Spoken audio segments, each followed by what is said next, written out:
Ministerio Conocimiento y Carácter presenta Conociendo Más. ¿Cuál es la esencia del matrimonio cristiano? Uno de los pasajes más interesantes que encontramos en la Biblia al comienzo de Génesis, en el comenzar de la historia, está en Génesis 2:24, cuando dice: por tanto dejará el hombre a su padre y su madre y se unirá a su mujer y serán una sola carne. Este es uno de los pasajes quizás más repetidos o más que más se alude en la Biblia en otros momentos, y es el concepto y la teología del matrimonio. A partir de este pasaje empieza a desarrollarse en toda la Escritura una teología bíblica del matrimonio que va en progreso hasta su máximo cumplimiento después en el Nuevo Testamento, específicamente en la carta del apóstol Pablo a los Efesios. Es interesante que entendamos que este concepto del matrimonio, como dije, va en aumento, y en el medio de tiempo, mientras no se llegue al cumplimiento adecuado o al cumplimiento perfecto de esta teología del matrimonio, entonces se puede ver a Dios obrando de alguna manera, permitiendo ciertas cosas que no son la esencia del matrimonio o que no van acorde con la esencia del matrimonio, pero que de alguna forma Dios las permite por el simple hecho de que no hay ese conocimiento en las personas que están escuchando o que están recibiendo eso. El apóstol no. En este caso, Dios, hablando en Génesis 2, empieza diciendo que el hombre deja a su padre y su madre y se une a su mujer y los dos son una sola carne. Y aquí empezamos a ver básicamente algo interesante con respecto al matrimonio. Primeramente el hombre, y después, por supuesto, vamos a entrar en el verdadero cumplimiento de lo que significa ese hombre. Pero acá en el concepto de matrimonio aquí es una persona hombre, una persona que está mayor de edad, una persona que está en su edad adulta, que tiene la capacidad de poder salir del hogar de sus padres y empezar a vivir una vida de manera responsable dentro de la sociedad. Estamos hablando de una persona que tiene la capacidad de llevar a cabo una familia, de llevar a cabo un presupuesto, de empezar a formar por su propia cuenta ese hogar. Independientemente de que lo va a hacer con errores o no, no es esto de lo que estamos hablando. Todos cometemos errores al momento de iniciar nuestro hogar, pero para el momento en que empezamos a formar nuestro hogar, independientemente de los errores que cometemos, tenemos dentro de nosotros el ADN o por decirlo de alguna manera, la información genética o lo que se nos ha enseñado en toda nuestra niñez y adolescencia para poder empezar por nuestra propia cuenta a levantar y formar nuestro propio hogar. En ese sentido es lo que Dios está diciendo acá, que el hombre dejará a su padre y su madre. No es el niño, no es el adolescente inmaduro, sino es el hombre que tiene dentro de su potencial, porque ha sido formado en casa, todo lo necesario para en algún momento muy determinado comenzar de cero su propio hogar. Cometiendo errores, sí, pero eventualmente llevando a ese nivel, hacia ese punto. La teología del matrimonio va avanzando. Encontramos después ciertas tergiversaciones con respecto a esto. Una de estas es la poligamia, por ejemplo, donde en el Antiguo Testamento encontramos a personas que tienen más de una mujer, como una desvirtuación del concepto original de matrimonio. El hombre deja a su padre y se une a su mujer, una mujer. No hay más mujeres acá. Sin embargo, encontramos una tergiversación de eso eventualmente. Y así va avanzando todo el periodo del Antiguo Testamento. Llegamos entonces después a Jesucristo hablando con los saduceos en esta historia en que aparece donde Jesús está hablando donde los saduceos vienen a Jesús y le dicen una historia que no creían en la resurrección, por supuesto. Le hacen a Jesús una historia de una mujer que había tenido un esposo, el esposo murió y esta mujer se casó con el hermano del muerto. Y así el hermano también murió y los 7 hermanos fueron esposos de la mujer y al final todos mueren. Y la pregunta a Jesús es: en la resurrección, ¿quién de los 7 va a ser el esposo de ella? Porque los 7 fueron sus esposos en vida. Y Jesús, por supuesto, corrige un poquito el concepto de lo que está pasando acá, de unos saduceos que no entienden cómo es el concepto en la resurrección, y Jesús corrige eso.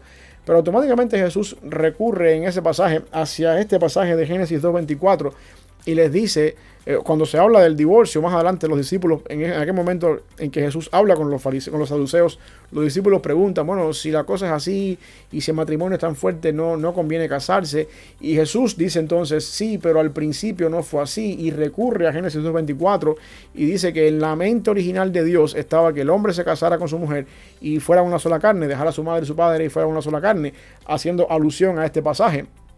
Y entonces el concepto es que los fariseos y los saduceos sacan entonces la otra cosa que pasaba en la ley cuando dice que Moisés permitió carta de divorcio cuando un hombre no le gustaba más a su esposa. Y entonces los fariseos le dicen a Jesús, pero ¿por qué Moisés entonces permitió esto?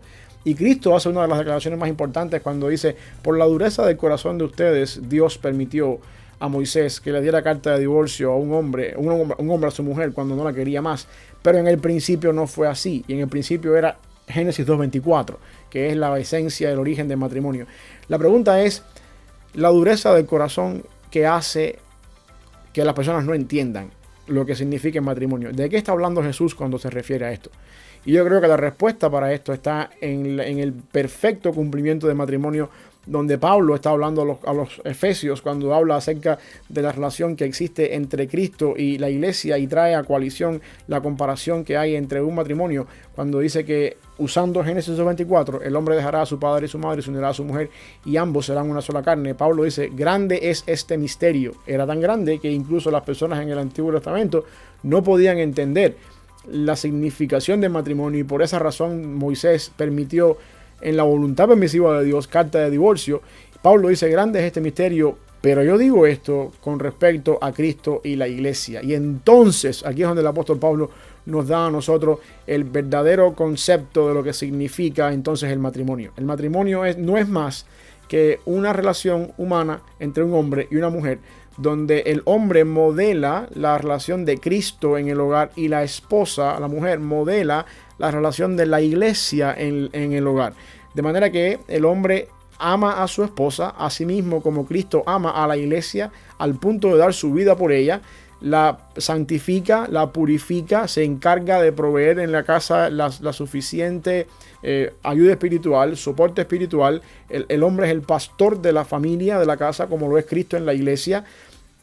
Y de esa manera el hombre modela en el hogar lo que Cristo modela con la iglesia. La esposa se somete a su esposo y al mismo tiempo respeta a su esposo, del mismo modo en que la iglesia hace lo mismo con Jesucristo. Y cuando uno entonces entiende el concepto de matrimonio dentro de la relación entre Cristo e iglesia, entonces el matrimonio encuentra en sí el verdadero significado dentro del plan divino y la creación completa de Dios.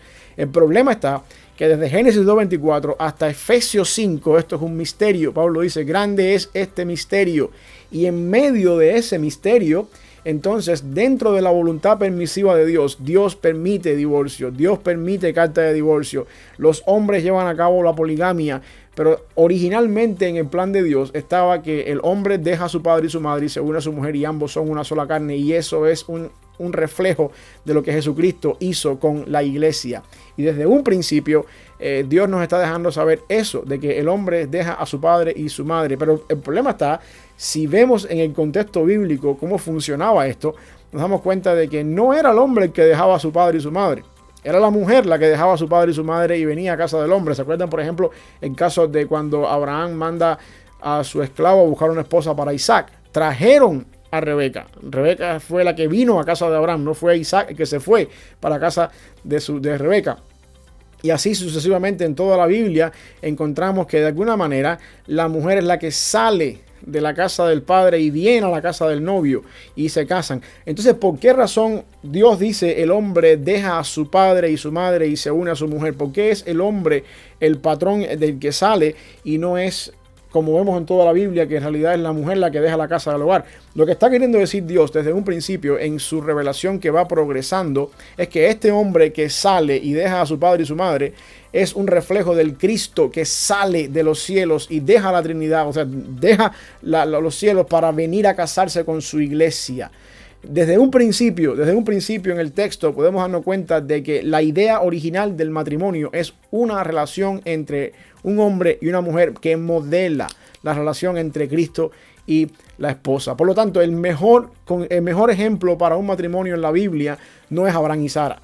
El mejor ejemplo para un matrimonio en la Biblia no es Pedro y su esposa, o no es José y María, o no es cualquier otro matrimonio que encontramos en la Biblia. El mejor ejemplo en la Biblia para un matrimonio es Cristo y su iglesia. ¿Por qué razón? Porque esto fue lo que Dios desde un principio diseñó en Génesis 2.24. Y es lo que el apóstol Pablo dice en Efesios capítulo 5, cuando dice que el hombre deja a su padre y su mujer y se une a su esposa, lo mismo que Cristo hace con la iglesia. Y ese misterio, desde Génesis 2:24 hasta Efesios 5, estuvo siendo un misterio en toda la palabra del Señor. Por eso uno puede ver matrimonios que no funcionaban acorde a ese misterio. Pero ahora estamos del lado acá de la cruz, tenemos la revelación completa y podemos entonces poner en práctica en nuestra vida todo lo que la palabra nos enseña con respecto al matrimonio. Por lo tanto, el hombre deja a su padre y su madre y se une a su esposa, y los dos son una sola carne. Y ambos modelan en su relación matrimonial la relación que existe entre Cristo y la iglesia. Y esa es la esencia del matrimonio cristiano.